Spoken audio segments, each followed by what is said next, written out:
Како што гледате, значи денеска е прва официјална посета на новиот грчки конзул во грчкиот конзулат во Битола.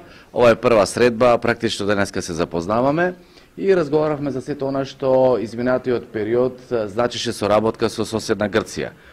Мислам дека за поздравување е добрата желба на конзулката за понатамошна соработка, подинамична соработка, затоа што не е тајна, значи имаме меѓународни проекти, имаме европски проекти од ИПА фондовите, прекогранична соработка кои што заеднички ги работиме.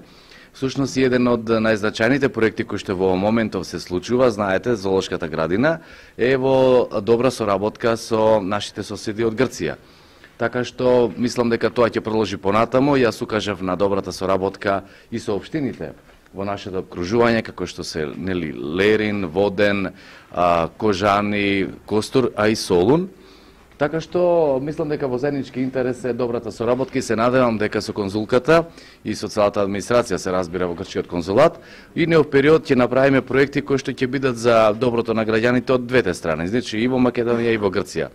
Ја поздравувам соработката, ја поздравувам иницијативата и сакам да ви најавам дека новиот амбасадор кој што е поставен во грчката амбасада во Република Македонија во Скопје, наскоро ќе дојде и во Битола, ќе се запознаеме и со амбасадорот и мислам дека можеме да започнеме една убава интересна страница на соработка, културна соработка, стопанска соработка, економска соработка, затоа што очигледно дека на сите тоа ни треба. Таквите проекти всушност значат процентуално внесување, односно партиципирање во проектот. Значи, поддршката е од двете страни, инаку проектот е невозможно да се добие. Значи, со дел од грчката страна и тие имаат свој дел, кои што партиципираат и имаат свој проект кој што таму се реализира. Значи, без таквата поддршка ние овој проект не ќе можевме да го добиеме и мислам дека тоа ќе биде на големо задоволство затоа што кај нас практично има две зоолошки градини, како што кажавме Скопската, која што е веќе европска, да не речиме светска, и нашата зоолошка градина која што ја наследивме во катастрофална ситуација.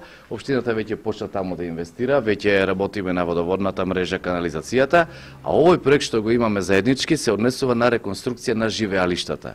И ми се чини дека негде до 70-80% покрива од сето тоа што треба да се реконструира. Така што за тие 20-30%, значи ќе најдеме ние начин како општина да ја дозавршиме комплетно.